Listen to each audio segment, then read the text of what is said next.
Trip to रारा starting point चाहिँ मैले यहाँ सानो ठिमीबाट लिएको छु। यो सानो ठिमी चाहिँ यो फुटबल ग्राउन्ड भएको हाम्रो फुल गरिदेऊ न।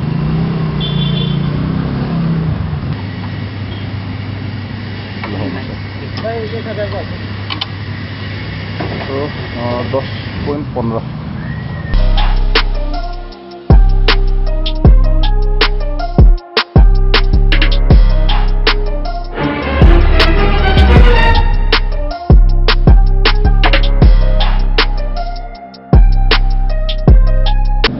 सो हाम्रो यात्रा चाहिँ सुरु भइसकेको छ। हामी यहाँ अहिले यो मेडिसिलीको बाटोबाट छिरेर हामी यता जलबिनाकतर्फ जाँदैछौँ। हामी त्यताबाट हेटौडा हुँदै चितवन हुँदै हामी भरतपुर हुँदै हामी सिधै आज बुटवलदेखि भालुबाङ भन्ने ठाउँसम्म हाम्रो पुग्ने प्लान छ। अहिले निस्केको टाइम छ 11:17 भएको छ अनि किलोमिटर्स अघि मैले रेकर्डिङ गरेदेखि किलोमिटर्स चाहिँ 8.5 किलोमिटर भइसकेको छ। मैले सानो ठिमीबाट रेकर्ड सुरु गरेको। मैले फ्युल गरेँ। सो हाम्रो एक्ज्याक्टली 3390 ओडोमिटरमा छ अनि मैले ट्रिप पनि सेट गरेको छु। सो ट्रिप चाहिँ मेरो 8.7 किलोमिटर्स अलरेडी कुदिसकेको छ। अब हेरौँ कहाँसम्म पुगिन्छ, कतिसम्म किलोमिटर काउन्ट हुन्छ अनि हरेक फ्युलमा रिफ्युलिङमा मैले त्यो पनि रेकर्ड गरिरहेको हुन्छु। So see you on the road. सो हामी चाहिँ अहिले फर्पिङ आउन लागेको छौँ। अहिले बाटो एकदम क्लिन एकदम राम्रो छ। सो यस्तो बेला टर्निङहरूमा चाहिँ बिस्तारै स्लो गरेर आफ्नो लेनमा नछोड्नु होला तपाईँहरूले पनि कुदाउँदा, किन भन्दा एकदम यो ब्लाइन्ड टर्न्सहरूमा चाहिँ अलिकति एकदम रिस्की हुन्छ। अब अलिकति छ ब्लाइन्ड टर्न्सहरू एकदम रिस्की हुन्छ भन्न सकिँदैन। अब आफूले सेफै कुदाए पनि अब अरूको कुदाइ कस्तो हुन्छ त्यो थाहा हुँदैन। त्यही भएर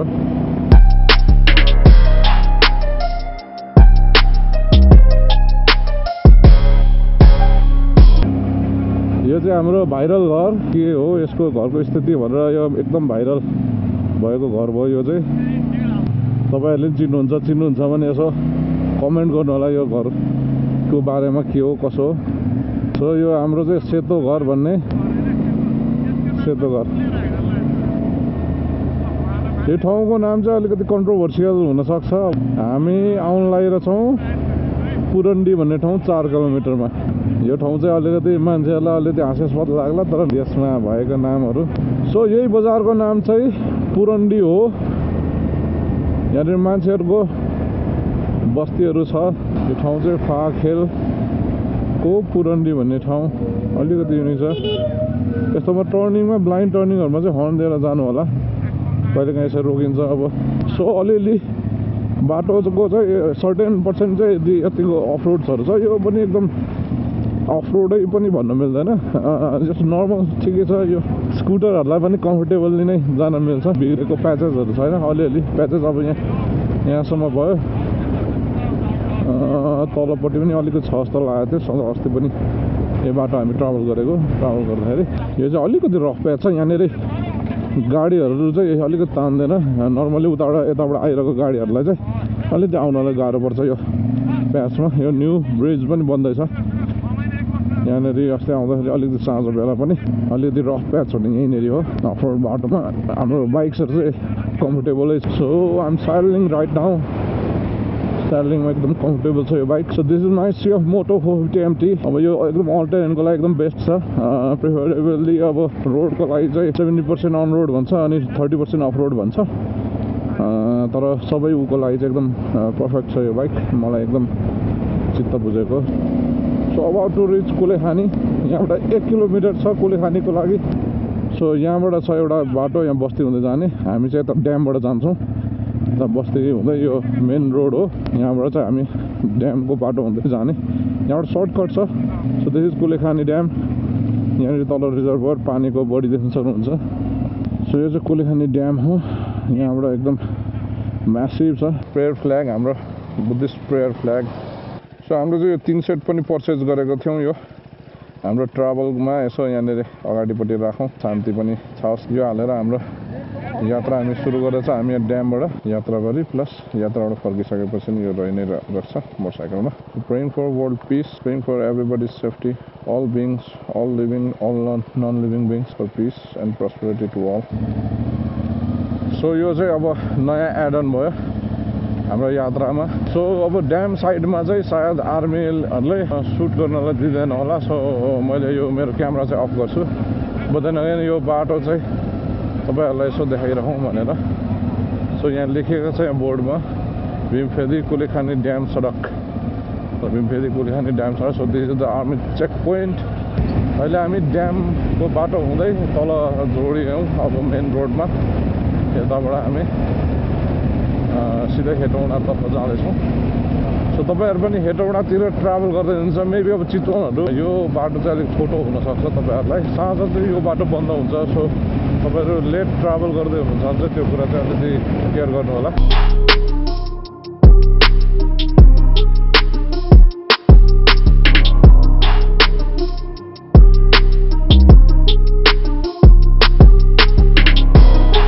अब यहाँनिर चाहिँ हाम्रो एउटा यहाँ गडी पनि छ यहाँनिर हाम्रो भीमफेदी गडी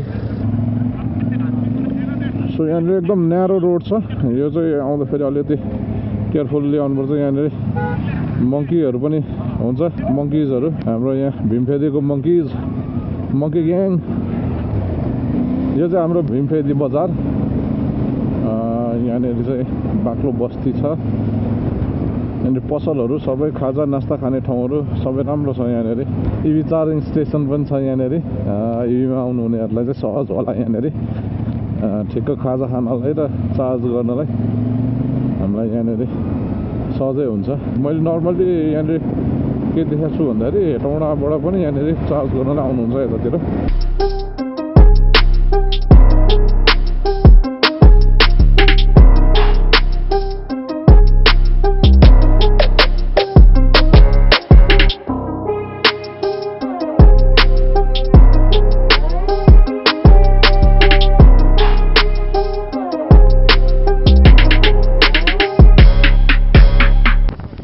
अहिले हामी चाहिँ हेटौँडा आइपुग्न लाग्यौँ यो लेफ्टपट्टि हामीले देख्न सक्छौँ यो हाम्रो जेएनजीको आन्दोलनमा यो बाटोपट्टि जलाइएको थियो र अहिले हेटौँडाको अवस्था पनि खास राम्रो छैन बिकज अब अहिले रोड एक्सपान्सन जुन चाहिँ यो पहिल्यैदेखिको कुरा रहेछ ले गर्दाखेरि यो घरहरू छेउछेउमा हामीले यो सबै भत्काइएको देख्न सक्छौँ अन द रोड यो चाहिँ अब एक्सपान्सन प्लान यो पहिल्यैदेखिको छ भन्ने पनि सुनेको छु प्लस अब यहाँनिर यसरी सरकारले विस्तार गर्दै गर्दाखेरि अब जनता यहाँको हेटौँडाको मान्छेहरूलाई अलिकति समस्या दुःख पनि भएको छ यो कुरा सबैलाई व्यवस्थापन गरेर सरकारले गर्दाखेरि राम्रो हुन्छ जस्तो लाग्छ मलाई चाहिँ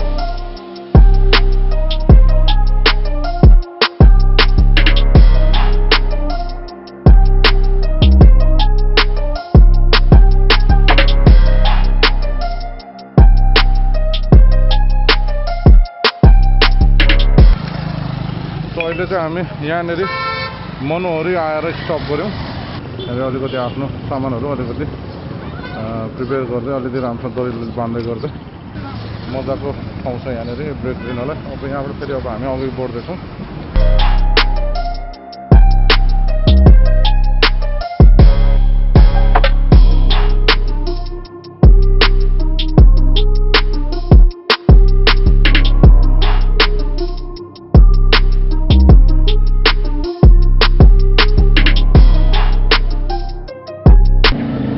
अहिले हामी टाँडी बजारबाट अघि बढ्दैछौँ अब अहिले हाम्रो चाहिँ यहाँ दाइकोमा एउटा नट फुस्केछ हाम्रो क्लजको जुन चाहिँ होल्ड गर्ने फुस्केर अब अहिले हामी यहाँ टाँडीमा हामी रोकेर एउटा नट हाल्दैछौँ यति गरिसकेपछि फेरि हामी बाटो लाग्छौँ हामी सिधै अब हाम्रो नेक्स्ट स्टप चाहिँ आफ्टर बुटवल नै हुन्छ होला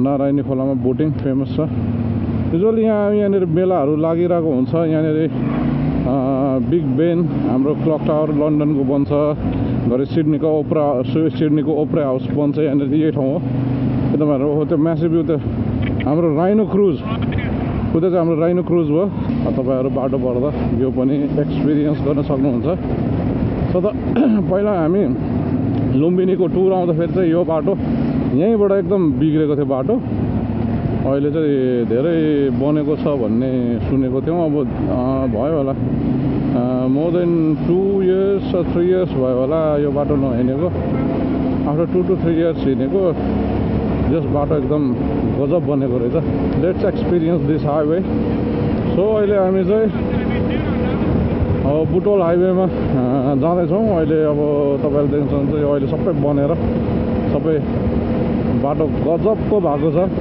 राइडको लागि एकदम कम्फर्टेबली तपाईँ मजाले हिँड्न सक्नुहुन्छ अब यहाँनिर कुनै कहिलेकाहीँ तपाईँहरूले एकदम याद गर्नुपर्ने कुरा चाहिँ के छ भने अपोजिट डिरेक्सनमा यहाँको लोकल मान्छेहरू अब कहिले ट्र्याक्टर बाइक्सहरू आइरहेको हुन्छ अब कुदाउँदै गर्दा डिस्ट्र्याक्टेड भएर चाहिँ नकुदाउनु होला किनभने अब बाटो एकदम राम्रो छ भनेर त्यति याद गरिँदैन तर अपोजिट डिरेक्सनबाट नै आइरहेकोहरू पनि यहाँ भेटिन्छ त्यही भएर त्यस्तो बेला चाहिँ अलिकति एकदम आफूले केयरफुल्ली कुदाउनुपर्छ एकदम अटेन्सन चाहिँ एकदम दिनुपर्छ रोडलाई सो मान्छेहरूलाई कसैलाई क्वेरी होला बाइकको माइलेज चाहिँ कस्तो हुन्छ भनेर अब सबैले त यो कन्सिडर त गर्दैन अब बाइक लिइसकेपछि के माइलेज भन्ने जस्तो कुरा गर्छ तर what is the mileage of this bike भनेर सोध्ने मान्छेहरू पनि हुन्छ यहाँ कुद्दाखेरि चाहिँ नर्मल्ली यसो हर्न्सहरू बजाउनु होला उनीहरूलाई पनि यो घुम्ने ठाउँ पनि छैन अनि उनीहरूले सिधै यो अपोजिट लेनबाटै आइदिन्छ त्यही भएर त्यो चाहिँ केयरफुल्ली गर्नुपर्छ हर्न्सहरू चाहिँ दिनु होला हाइवेमा हिँड्दा सिटीहरूमा चाहिँ नदिनु होला अब हाम्रो काठमाडौँमा चाहिँ हर्न बजाउन निषेध गरेको छ अब तपाईँले काठमाडौँ हर्न बजाउनु भने चाहिँ तपाईँलाई फाइन लाग्छ त्यही भएर काठमाडौँमा हर्न नबजाउनुहोस् सिटी एरियामा हर्न नबजाउनुहोस् सोसाइटी अलिकति सोसाइटल एरिया छ भने त्यहाँनिर हर्न नबजाउनुहोस् हाइवेहरूतिर चाहिँ हिँड्दाखेरि तपाईँले अलवेज केयरफुल भएर हिँड्नुहोस् अब हर्न्सहरू दिनुहोस् सिग्नल्सहरू दिनुहोस् तपाईँहरूले लाइट्सहरू तपाईँले ब्लिङ्कर्सहरू सबै चाहिँ दिने गर्नु होला प्रपर एउटा हाइवेको नियम चाहिँ पालना गरेर हिँड्नु होला त्यो गर्दाखेरि तपाईँको नि सेफ्टी हुन्छ साथै सबै अब ट्राभल गर्ने मान्छेहरू सेफ हुन्छन् यहाँनिर बन्दै गरेको क्रममा सायद बनिसकेपछि पुरा नियम हुन्छ नियम भइसकेपछि नियमन गर्ने निकाय पनि हुन्छ त्यसपछि चाहिँ सायद उहाँहरूले पनि अब डिसिप्लिन फलो गर्नुहुन्छ होला त्यसमा चाहिँ सबैलाई चाहिँ म डिसिप्लिन हाइवे डिसिप्लिन चाहिँ फलो गर्न अनुरोध गर्छु किनभने सबैजनाको safety is our main concern सबैको कन्सर्न नै सेफ्टी हो अहिले हामी ट्राभल गर्दैछौँ भरतपुर टु बुटवल यो चाहिँ अहिले बुटवलको हाइवेमा हामी ट्राभल गर्दैछौँ बुटवल जाने हाइवे अब दाउने अलिक पर छ हामी मोस्ट प्रोबाब्ली अझ 2 देखि 3 घन्टा जति लाग्ला बुटवल पुग्नलाई so what is this place Kawasoti so हामी अहिले चाहिँ यहाँ कावरसेती बजार आइपुगेका छौँ अलिकति बजार एरियामा चाहिँ केयरफुल भएर राइड गर्नुपर्छ बिकज यहाँनिर बाइकहरू यसरी काट्दैछ क्रस सेक्सनमा यहाँ सबै बनिसकेको छैन बनिसकेको नभएर यहाँनिर एकदम केयरफुल्ली कुदाउनुपर्छ यो सिटी एरियामा चाहिँ हेरौँ दाउनेमा अझ अलिकति खराब बाटो अझ अलिकति छ भन्ने सुनेको छौँ मेरो भिडियो मार्फत पनि तपाईँहरूलाई मैले यो नलेज सेयर गर्न चाहेँ बाटो अहिले अलिक राम्रै भएको छ तर म 3 वर्ष अगाडि यता लुम्बिनी आएको थिएँ लुम्बिनी आउने क्रममा त्यतिखेर यो बाटो एकदम खत्तमै थियो एकदम गाह्रो थियो ट्राभल गर्न त्यहाँबाट हामीलाई यो बुटोलसम्म आउन लगभग 5-6 आवर्स लागेको थियो अब अहिले यस्तो फ्रिली कुदाउनै सकिँदैन थियो त्यतिखेर सो अहिले चाहिँ एकदम राम्रो बाटो बनेको छ अब यो बसेस ट्रक्सहरूलाई पनि एकदम कम्फर्टेबल ड्राइभ भइरहेको होला राम्रो छ अनि यो चाहिँ मेरो अब मेरो पिओभीमा खिचेको छु अघि चाहिँ मेरो सर्ट्सहरू सबै हेलमेट माउन्टबाट त्यसबाट मैले मेरो पिओभी खिचेको थिएँ अब यो चाहिँ मेरो खिचेको छु बाइकबाट स्टिक विथ मी म घुमाउँदै लानेछु सो वी आर गोइङ रारा अब रारा जाँदै गर्दा म ठाउँको भिडियोजहरू मैले लिन्छु लिएर मैले सेयर गर्छु तपाईँहरूलाई हेर्ने च्यानललाई म I'm new to this game I'm trying to make content भनौँ न युट्युबमा पोस्ट गर्नलाई so I'm active on TikTok as well मेरो चाहिँ विकास लेन्स छ so you guys want to see my point of view मैले ट्राभल गरेको मैले यस्तो खिचेको देखाउने कुराहरू प्लिज फलो माई च्यानल अनि त्यसपछि लेट्स ग्रो यस्तो यस्तो हुन्छ अलिकति केयरफुल भएर चाहिँ कुदाउनुपर्छ sticky eyes in the road as well किन भन्दाखेरि भन्न सकिँदैन के हो कसो हो सट्ट आइरहेको हुन्छ कहिलेकाहीँ जनावरहरू पनि क्रसिङ गरेर आउँछ सो अलिकति केयरफुल भयो भने हामीले आफ्नो र अर्काको ज्यान पनि जोगाउन सकिन्छ सो यस्तो ट्राभल गर्दाखेरि चाहिँ you have to very careful very attentive अनि राइड गर्नुपर्छ सो अनि अब so what I'm riding today is 450 MTCF मोटोको यो मैले रिसेन्टली 4-5 months होला मैले यो पर्चेस गरेको सो टिल नाउ एकदम राम्रो एक्सपिरियन्स रहेको छ यो मोटरसाइकलमा so we are changing the lane again so अलिकति मैले लेन चेन्ज गरेँ अलिकति so been like 4 or 5 months मैले यो बाइक पर्चेस गरेको अनि till now I had a blast in this bike भनौँ न एकदम रमाइलो भएर छ पावर पिकअप एभ्रिथिङ एकदम फाइन एकदम बेस्ट छ अनि रिफाइनमेन्ट पनि एकदम राम्रो छ मान्छेहरूले अब भन्छन् स्केप्टिक हुन्छ चाइनिज कम्पनी हो कस्तो बाइक हो के हो भन्ने हुन्छ नि त बदेन राम्रो छ मैले अहिलेसम्म 4-5 months मात्र भयो मैले यो एक्सपिरियन्स गरेको इन मिन टाइम अब मैले चढ्दै गर्दाखेरि म यसको एक्सपिरियन्स सेयर गर्दै गर्नेछु अहिलेसम्म त एकदम फाइन एकदम फर्स्ट क्लास एकदम बबाल छ मेरो एक्सपिरियन्स यो बाइकसँग अनि त्यही हो अनि अब त्यही त मैले यो सिरिज अहिले म रारा जाँदैछु रारा जाने क्रममा मैले यो सिरिजमा चाहिँ एउटा माइलेजको सिरिज बनाउँदैछु सो माइलेजको चाहिँ किन बनाएर भन्दाखेरि धेरैलाई यो आवश्यकता लाग्दैन धेरैलाई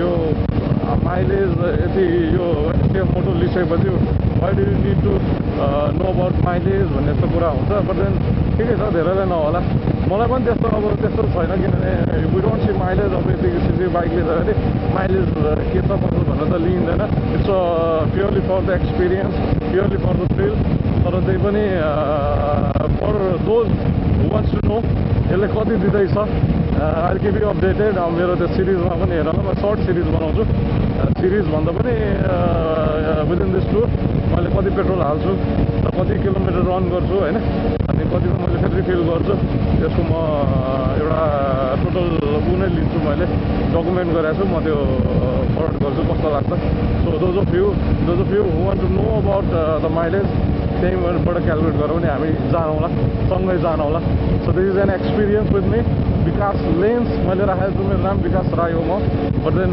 मैले युट्युबमा र मेरो सोसल ह्यान्डल्सहरूमा चाहिँ विकास लेन्स राख्ने मैले सोचेको छु बिकज एकदम थ्रु माई लेन्स भनेर राख्न खोजेको अनि त्यो चाहिँ चेन्ज गर्नै गरिहाल्न नमिल्ने सो फर नाउ इट्स विकास लेन्स अब मैले त्यसमा सबै मैले गर्दैछु पोस्ट गर्दैछु चेकआउट गर्नु होला मन परेमा अब सब्सक्राइब पनि गरिदिनु होला सो द्याट हामी भेट्दै गरौँ तपाईँलाई अब त्यही त तपाईँले मलाई हेर्दै गर्नु सो अनि मैले तपाईँले जानको लागि चाहिँ प्लिज डु कमेन्ट एक दुईवटा कमेन्ट छोडिदिनु होला त्यसले मलाई पनि प्रोत्साहन दिन्छ since I'm new to this content creator thing होइन मलाई पनि अलिकति बुस्ट हुन्छ मोरल बुस्ट हुन्छ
अहिले हामी दाउने ओह्रालो झरेर खैरेनीको अलिकति बस्ती सहरबाट हामी अघि बढ्दैछौँ। अहिले ठ्याक्क सनसेट भइसकेको छ, 6:25 PM भयो। अब बुटवल यहाँबाट 13 किलोमिटर्स जति छ भन्ने हामीले यहाँबाट सूचना पायौँ। जाँदै गर्दाखेरि त्यहाँ आर्मीको पेट्रोल पम्पमा राम्रो क्वालिटी फ्युल चाहिँ त्यहाँ पाउँछ भनेर, सो हामी त्यहाँ रिफ्युल गर्दै हामी जाने हामीले प्लान गऱ्यौँ। So we are on the way. अब हेरौँ, म फ्युल स्टेसनमा पुगेर पनि सो गर्छु, मेरो एउटा क्लिपिङ बनाउँछु। बिहान नि 1900 हाल्छ आएको 1900 यहाँ। सो अहिले चाहिँ हामी जितपुर कट्यौँ। अहिले टाइम छ 8:10। हामी बिस्तारै रोक्दै हामी अघि बढिरहेछौँ। सानो टी ब्रेक लिएर हामी अघि बढ्दैछौँ। टोटल किलोमिटर रन 303 किलोमिटर देखेर छ मेरो स्टार्टिङ पोइन्टदेखि। सो बाटो यतापट्टि यो बुटवल साइडबाट चाहिँ यता जितपुर आउने बाटो चाहिँ अलिक काम एकदम तीव्र बढिरहेको रहेछ, त्यही भएर तीव्र गतिमा काम भइरहेको रहेछ। त्यसैले अलिक बाटो अलिकति खतम छ, तर राइडेबल छ। राइडको लागि त्यस्तो समस्या भइहाल्दैन, राम्रै छ, ठिकै छ कुदाउनलाई। अझ एडभेन्चर गर्नेलाई चाहिँ सबभन्दा बेस्ट जस्तो लाग्यो। अहिले अब लाग्दैछौँ हामी भालुवाङकै आज स्टे छ। हामी होटल पौवामा बस्ने हाम्रो डेस्टिनेसन फाइनल भएको छ। अब हामी यहाँबाट करिब 1-1.5 घन्टामा हामी पुग्ने हाम्रो प्लान छ भने 9:30 बेलुका साँझसम्म हाम्रो पुग्ने प्लान छ। So see you there. So अहिले चाहिँ हामी यो चम्पापुर भन्ने बोर्डको अगाडि ठ्याक्क म बसिरहेको छु। मेरो फ्रेन्ड्सहरू चाहिँ आउँदै हुनुहुन्छ। यहाँनिर अहिले 8:38 बजेको छ रातिको। हाम्रो आजको डेस्टिनेसन भालुवाङको ठाउँमा छ। सो भोलि चाहिँ हामी त्यहाँबाट अलिकति डिटोर यता स्वर्गदारी पनि हाम्रो जाने योजना भएकोले त्यहाँबाट थोरै मास्तिर लिएर हामी स्वर्गदारी घुमेर फेरि ब्याक एन्ड ट्र्याक टुवर्ड्स रारा जान्छौँ।